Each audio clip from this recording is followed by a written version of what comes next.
The thumping started again. A dull, rhythmic drag thump from the ceiling.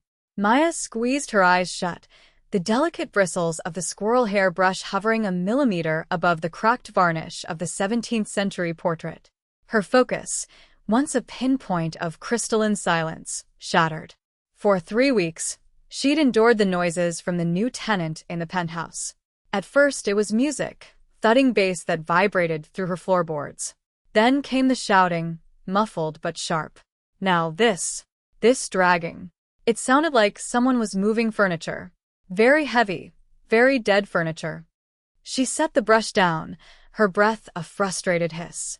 Her studio apartment, her sanctuary of quiet precision, had become the lower level of a frat house run by a poltergeist. She'd left notes. Polite ones, then passive-aggressive ones, then one that was basically a diagram of the city's noise ordinance bylaws. Nothing. Tonight was the last straw. This restoration was for Mr. Alistair, her mentor and the gallery owner who gave Maya her first real job. It was a high-profile piece, and the deadline was suffocating. She couldn't work like this. Decision made, she stood, her joints cracking in protest. She was still in her work clothes, a paint-smeared gray hoodie, soft leggings, and a pair of worn, fluffy bunny slippers. She glanced at her reflection in the dark window. A 23-year-old art restorer about to declare war on a mob boss. Okay, probably not a mob boss. Probably just a tech bro with a Peloton and a deep-seated hatred of his downstairs neighbors. Still, it felt biblical. She stalked out of her apartment and took the elevator up to the penthouse. The hallway here was different. Cool marble instead of worn carpet, recessed lighting instead of flickering fluorescence. The air smelled of money and ozone. She strode to the door, took a deep, fortifying breath, and hammered on it with the flat of her hand. Silence. The dragging stopped. Then, the slick, silent click of a high-end lock. The door swung inward. The man standing there was not a tech bro. He was tall, carved from something harder than stone, and dressed in a perfectly tailored black suit that probably cost more than her degree. His face was a masterpiece of sharp angles and unnerving stillness, his dark eyes holding an ancient, predatory calm. Behind him, a second man, built like a refrigerator, stood with his arms crossed. He had a scar that bisected his eyebrow. "Can I help you?" The tall one's voice was a low, smooth baritone. English, but with the clipped, precise edges of a native Korean speaker. Maya's prepared speech about civic duty and common courtesy evaporated. Her brain rebooted, landing on pure, unadulterated rage. She pointed a finger at him. "You." The noise. "Are you redecorating? At 11 o'clock at night? With what, boulders?" The man's expression didn't change. Not a flicker. It was like yelling at a statue. He glanced down at her bunny slippers, then back to her face. A ghost of something amusement? Disbelief? Passed through his eyes. "There was a spill," he said, the word chosen with deliberate care. "A spill? Did you spill a grand piano down a flight of stairs?" She took a step closer, fueled by weeks of frustration. That's when she saw it. On the pristine marble floor just inside his doorway, a fan of $100 bills. A lot of them. And next to them, a dark, reddish-brown smear that was definitely not wine. Her brain did a frantic calculation. Noise complaints. Shouting. Money on the floor. A stain that looked suspiciously like. She stopped that thought. Nope. Her neighbor was just a messy, rich jerk. That was the only acceptable reality. She bent down, scooped up the wad of cash, and shoved it into his chest. His suit was cool and unyielding. "I don't want your money. I want you to learn what a floor is for. It's for walking on. Quietly." He didn't take the money. His gaze was fixed on her face, intense and analytical, as if he were cataloging every fleck of paint on her cheek. The refrigerator-sized man behind him tensed, a low growl rumbling in his chest. "Dae-ho," the tall man said, his voice soft but absolute. The other man subsided instantly. He finally took the cash from her hand, his fingers brushing hers. The contact was like a static shock, a jolt of unexpected heat. He didn't look at the money. He just looked at her. It won't happen again. See that it doesn't, she snapped, her bravery a rapidly dwindling resource. She turned on her heel and marched back to the elevator, the burning sensation of his stare following her all the way. The door slid shut, and she finally let out the breath she'd been holding. Her heart hammered against her ribs. She could have laughed. A mob boss. Her neighbor was an actual mob boss, and she had thrown money at his feet in bunny slippers. She was either going to be his next victim or the subject of a very strange, very short documentary. Minjun watched the elevator doors close, the crumpled bills still warm in his hand. He could feel the faint imprint of her fingers on the paper. For the first time in a decade, he was at a complete loss. Daeho stepped forward, his expression a mixture of disbelief and grudging respect. Sir. Should you what, Daeho? Minjun asked, his voice dangerously quiet. Follow the woman in the rabbit slippers and discipline her for demanding basic consideration? She touched you, Daeho stated, as if this were a crime on par with treason. She yelled at you. She did, Minjun agreed. He looked at the smear on the floor, the last trace of the traitor who had been selling information to Petrov's crew. The man had begged, then bargained, then bled. It had been a tedious, predictable affair. And then, in the middle of the cleanup, a furious, paint-splattered woman with fire in her eyes had hammered on his door and treated him not like the head of the Golden Chrysanthemum Syndicate, but like an inconsiderate upstairs neighbor. It was refreshing. He had built his entire life on a foundation of fear and control. People didn't look him in the eye. They spoke in whispers. They anticipated his needs, his moods, his violent capabilities. They never, ever, showed up at his door in a stained hoodie to complain about noise. He looked at the money in his hand. Her hand had been small, but her grip was firm. There was a fleck of cerulean blue paint on her thumbnail. He'd noticed the way her frayed hoodie smelled faintly of turpentine and lavender soap. He'd noticed the defiant jet of her chin and the sheer, unadulterated nerve that propelled her. She wasn't afraid of him. Not really. She was annoyed, irritated.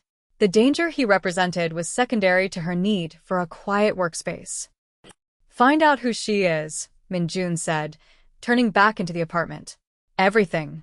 Her name, her job, what she had for breakfast this morning. I want to know the name of the company that made those ridiculous slippers. Daeho blinked. Sir? You heard me. Minjun walked over to the wide expanse of windows overlooking the city. The lights glittered below, a kingdom he controlled with an iron fist. He had fortresses, safe houses, armies of men who would die for him. But none of it had prepared him for the woman from 12B. She was an anomaly, a variable he hadn't accounted for. In his world of predators and prey, of calculated risks and brutal certainties, she was something else entirely. Something authentic. He had spent his life acquiring beautiful, priceless things, art, property, power. But they were all cold, dead objects. The woman from downstairs was alive in a way that made everything else in his sterile world feel like a forgery. And Daeho, he said, his back still to the room. Ensure the penthouse is silent from now on. Not a sound. If I drop a pin, I expect you to catch it before it hits the floor. Yes, sir, Daeho said, the confusion clear in his voice. Minjun looked down at his own hand, half expecting to see the ghost of her touch. He had built walls around himself so high and so thick that no one could get in.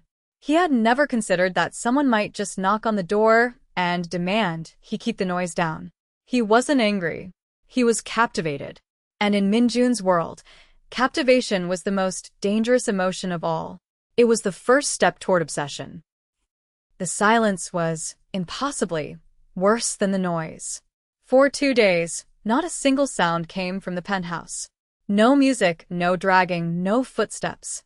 It was as if the apartment above her had been jettisoned into space. The utter quiet was so profound it felt unnatural, a void that pressed down on her. Maya found herself straining to hear a cough, a dropped spoon, anything. It was deeply unnerving. She tried to focus on her work. The portrait for Mr. Alistair was fighting her. It was supposed to be a minor work by a student of Rembrandt, but something felt off. The craquelure, the fine pattern of cracking in the paint, seemed too uniform, too perfect. The underdrawing she'd glimpsed with infrared reflectography was hesitant, lacking the confident strokes of a master's pupil. It felt new, a clever fake. She'd mentioned her suspicions to Alistair, but he'd brushed them off impatiently. "Just clean it, Maya," he'd said, his usual avuncular warmth replaced by a strange tension. "The client is very eager. Don't go inventing problems." The conversation had left a sour taste in her mouth. Alistair had always encouraged her meticulous eye, her instinct for authenticity. Now he was telling her to ignore it. A buzz from the front desk interrupted her thoughts. "Package for you, Ms. James." "I'll be right down." She traded her bunny slippers for sneakers, a concession to the possibility of running into her terrifyingly quiet neighbor, and went to the lobby. The package was a long, elegant box. Inside, nestled in tissue paper, was a single, perfect orchid. It was a Paphiopedilum rothschildianum, the gold of Kinabalu. Incredibly rare, notoriously difficult to cultivate, and breathtakingly expensive. Its striped petals arched like a predator's claws. There was no note. A cold dread trickled down her spine. This wasn't a secret admirer. This was a message. Orchids like this didn't just appear. They were sent by people with immense resources. People who lived in silent penthouses. She carried the box back to her apartment as if it were a bomb. She set it on her kitchen counter, where it looked alien and menacing among her jars of pigment and half-empty mugs of tea. It was a beautiful, threatening thing. A warning and a gift. It felt like ownership. She was staring at it, her mind racing, when her phone rang. It was her father. "Hey, sweetie," he said, his voice too bright, too cheerful. It was his tell. "What do you need, Dad?" she asked, her weariness a heavy cloak. "Just calling to see how my brilliant daughter is doing. You know, I was just telling a friend of mine about you, how you're the best art restorer in the city," he rambled on, the preamble to the inevitable request for money.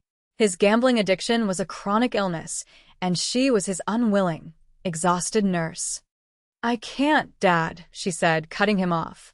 "I'm sorry." I can't this month." The silence on the other end was heavy with disappointment and a familiar, cutting guilt. "All right, Maya. I understand. Don't worry about your old man." He hung up, leaving her with the orchid, the suspicious painting, and the weight of her father's failures.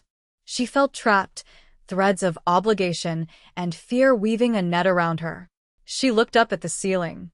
The silence from above was no longer just quiet. It was attentive.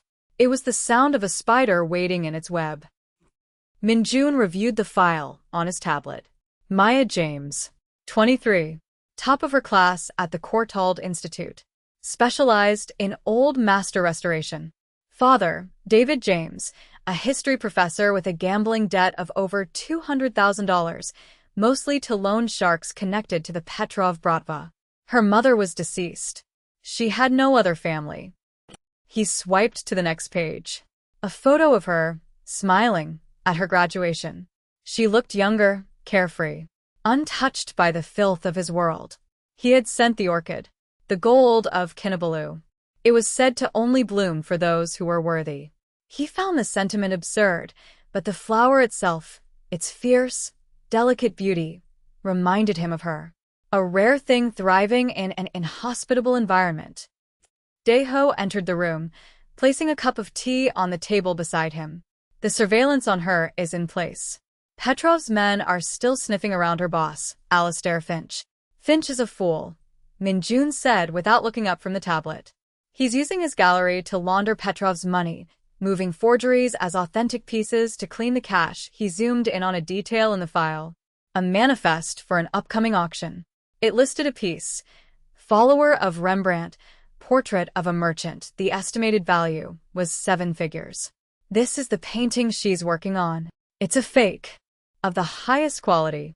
Finch needs a reputable restorer to sign off on its condition report. It legitimizes the forgery. He's using her expertise, her good name, to commit fraud for our enemies, the cold, quiet rage he'd been holding in check began to solidify. Petrov wasn't just encroaching on his territory.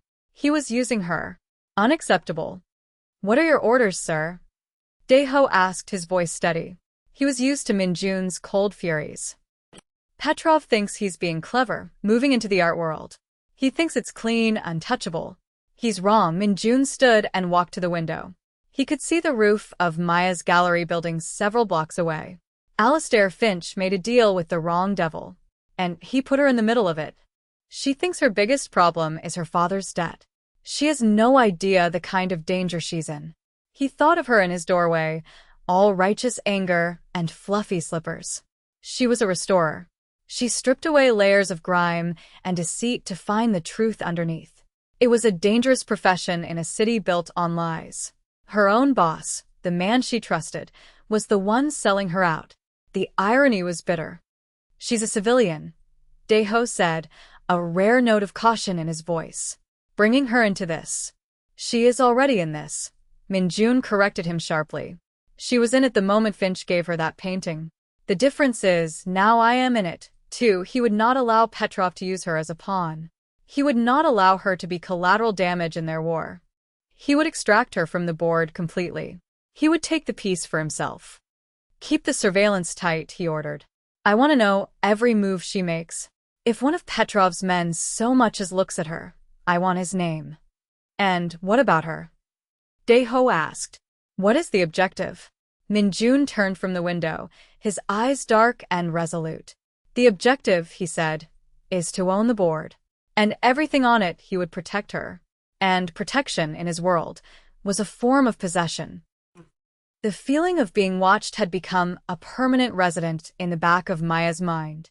It was a low-grade hum of anxiety that followed her from her apartment to the gallery, a prickling on her skin that made her look over her shoulder on empty streets.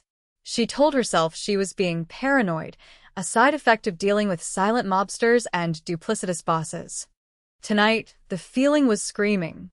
She'd stayed late at the gallery, trying one last time to reconcile the painting's flaws with Alistair's insistence on its authenticity. She'd found it, a trace of zinc white, a pigment not commercially available until a century after the painting was supposedly made. It was definitive proof. A forgery. Her heart pounded with a sick mix of vindication and fear.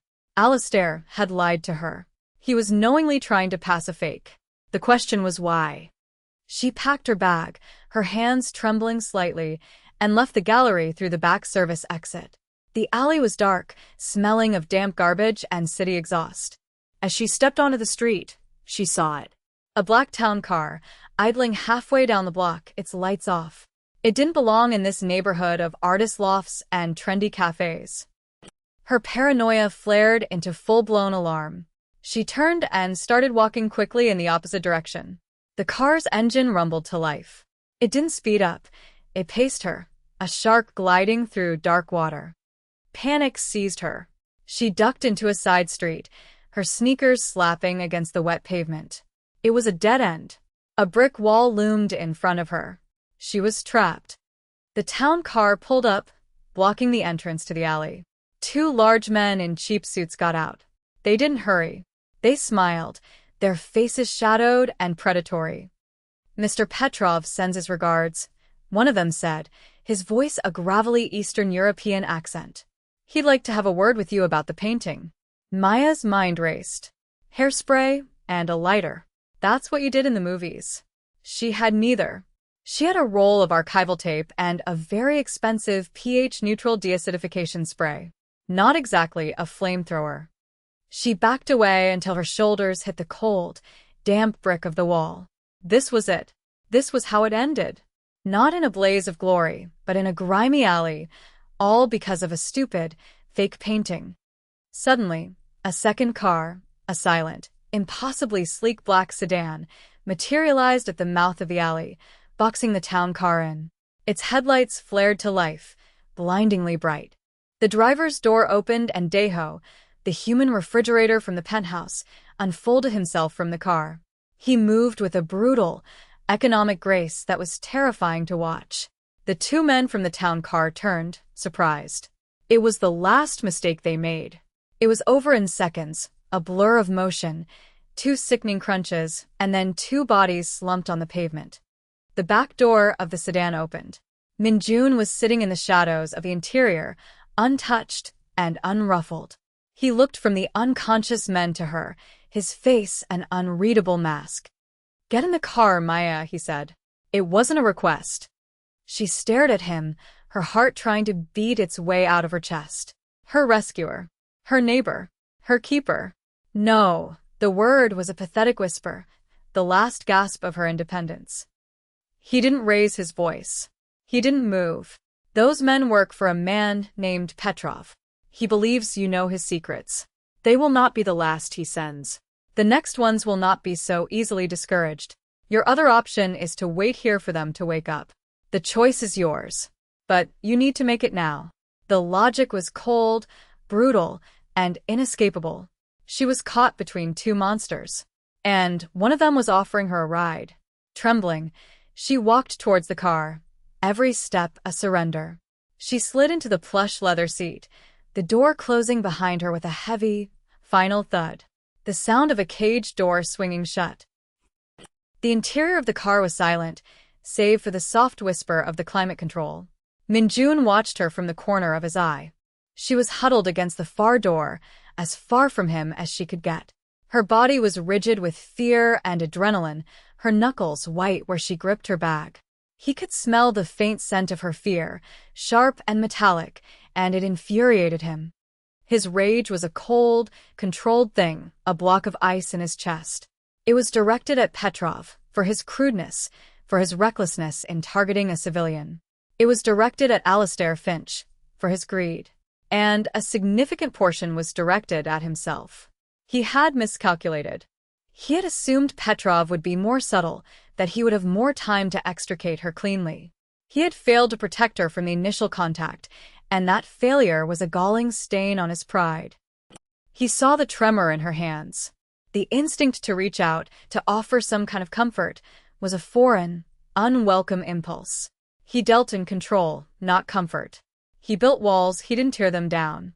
But seeing her fear, a fear he was indirectly responsible for, felt like a crack forming in his own carefully constructed fortress. "Where are you taking me?" she asked, her voice tight. "My home," he replied. "It's the only place I can be certain you are safe." "Safe." She let out a short, hysterical laugh. "I was safer before I met you. Before you started your one-man construction project over my head and sent me cryptic, threatening plants." He absorbed the accusation without flinching. "The orchid was not a threat. And the danger you are in has nothing to do with me. It has everything to do with the painting you are restoring for Alistair Finch." She went very still. "How do you know about that?" He chose his words carefully. Withholding information was a form of protection, a way to control the flow of a crisis. But with her, it felt like a betrayal. "Finch is laundering money for my rival, Petrov. The painting is a forgery he is using you to legitimize. The men in the alley were sent by Petrov to ensure your silence, or your cooperation." He watched her process the information. The fear in her eyes was slowly being replaced by a dawning, horrified understanding. Then anger, bright and pure. "So you've been watching me," she said, her voice low. "My apartment. My job. You knew. You knew, and you just let me walk into this." "I was arranging to have you removed from the situation," he said, the words sounding hollow even to him. "My timeline was accelerated." He had never felt the need to explain himself to anyone. But with her, the silence felt like an admission of guilt. He had treated her like a strategic asset to be managed, not a person to be protected. And he could see in the hard set of her jaw that she knew it. Daeho pulled the car into the private underground garage of their building. The gate hissed shut behind them. They were back inside the fortress. He got out and opened her door. She didn't move. She just stared at him, her eyes dark with mistrust. He had saved her life, and in doing so, had earned her hatred. It was a transaction he was familiar with, but for the first time, it left him feeling bankrupt. His apartment was less a home and more a statement. It was a vast, two-story space of glass, steel, and polished concrete. The furniture was minimalist, expensive, and looked profoundly uncomfortable. There were no photos, no books, no clutter. Not a single personal touch, except for one. On a stark, black marble counter that separated the kitchen from the living area sat her orchid. It was positioned under a small, specialized grow light, its strange, beautiful petals glowing. It looked perfectly cared for, thriving. The sight of it sent a fresh wave of anger and confusion through her. This man, this cold, clinical creature of violence, was tending her flower. The monster watered his plants. It was the most unsettling thing she had ever seen. "I'm not staying here," she said, her voice echoing in the cavernous space. "You can't keep me here." "I can," he said simply, walking past her to a wet bar and pouring 2 fingers of amber liquid into a glass. He didn't offer her any. "And I will, until Petrov is dealt with and you are no longer a target." A target because of you, she shot back. "This is your world, your fight. I want no part of it. You lost that choice when your boss decided to do business with my enemies." He turned to face her, his expression unyielding. "You are an expert in authenticity, Ms. James. Surely you can appreciate the irony. You have been handling a forgery for a man you trusted, while the man you don't trust is the only one telling you the truth." His words hit their mark. The betrayal from Alistair was a fresh, gaping wound. The man who had nurtured her talent, who had acted like a surrogate father, had used her. He'd put her in the path of men like those in the alley. The thought made her feel sick. And stupid. So incredibly stupid. She had trusted the wrong person completely. She sank onto a low, gray sofa that felt as hard as a slab of rock. She was a pawn in a game she didn't understand, played by men she couldn't fight. Her independence, the one thing she cherished, was a laughable illusion. "What do you want from me?" she asked, her voice barely a whisper. He was silent for a long moment, studying her. "For now, I want you to stay alive. And the only way to ensure that is to keep you here with me." It was a prison sentence delivered in a calm, reasonable tone. She looked around the beautiful, sterile cage he had brought her to. It was a world away from her own cozy, chaotic apartment, with its stacks of books, half-finished projects, and the lingering scent of oil paint. Her home. She felt a pang of longing so sharp it was a physical pain. He had her things. Daeho had mentioned it. He had already erased her. She noticed a painting on the wall, a dark, moody landscape. She stood and walked towards it, needing a distraction, something familiar. Her professional eye took over, a shield against her fear. The brushwork was too hesitant in the foreground. The composition was derivative. "This is a fake," she said, her voice flat. He came to stand beside her. He was too close, his presence a palpable force field of heat and danger. "I know," he said. "I bought it to remind myself that even things of great beauty can be built on lies." He was testing her. He was testing her skill, her eyes. He was assessing his new acquisition. The thought was chilling. She was just another object in his collection. A rare, difficult piece he had decided he wanted to own. Minjun watched her examine the painting. He had bought the forgery years ago, a reminder of a costly mistake from his youth, when he had been fooled by a clever art dealer. It served as a lesson in vigilance. He had never shown it to anyone. Her immediate, unprompted identification of it as a fake was impressive. She saw the truth of things. It was her nature, an instinct he valued above all else. He had instructed Daeho to have her studio packed up and brought here. Her tools, her books, her half-finished canvases. He told himself it was practical. She would need things to occupy her time. It was also a strategic move, removing any reason for her to risk leaving. But a deeper, more honest part of him knew it was a possessive act. He wanted her world contained within his. He wanted to be the sole curator of her existence until the threat was gone. "Alistair," she said, her back still to him. "What happens to him?"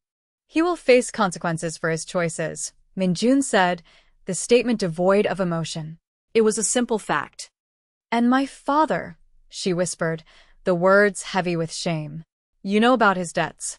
To Petrov's people." "Yes." She finally turned to face him, her eyes glistening with unshed tears of fury and humiliation. Is that what this is? You buy me?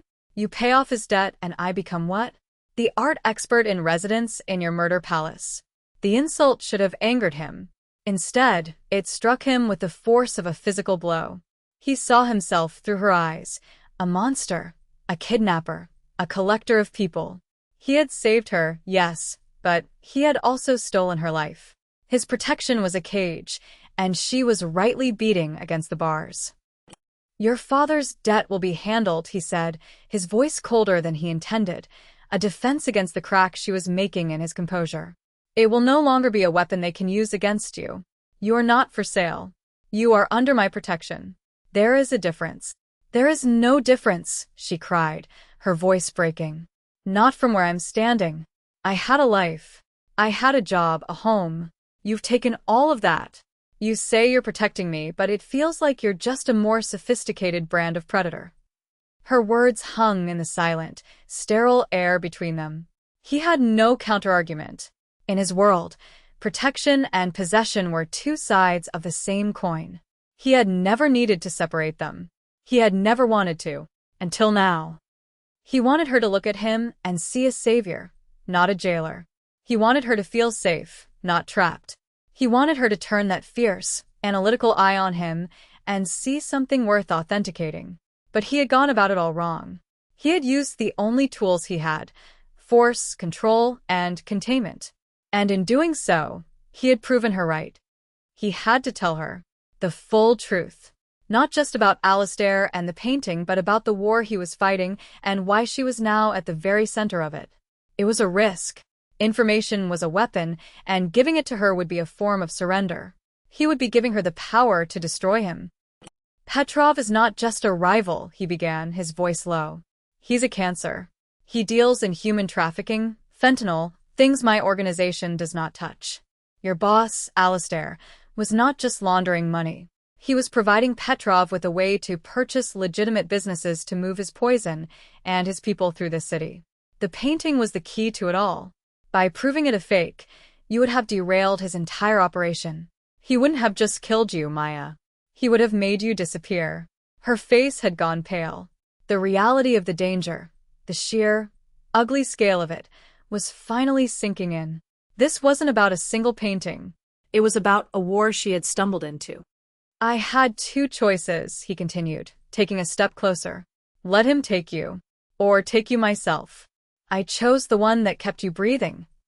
She stared at him, her anger warring with a new, terrifying understanding. She was trembling again, but this time it was different.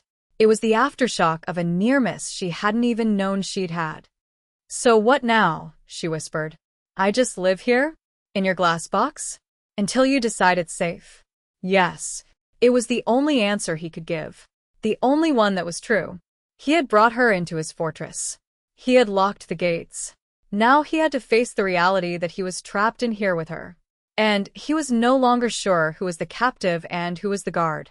He had won the battle for her safety, but it felt, profoundly, like he was losing the war for everything else. He watched her sleep. She had eventually collapsed from emotional exhaustion, curling into a tight ball on the brutally minimalist sofa. She looked small and out of place, a splash of soft, worn humanity in his world of hard edges. Her gray hoodie was rumpled, and one bunny slipper had fallen to the floor.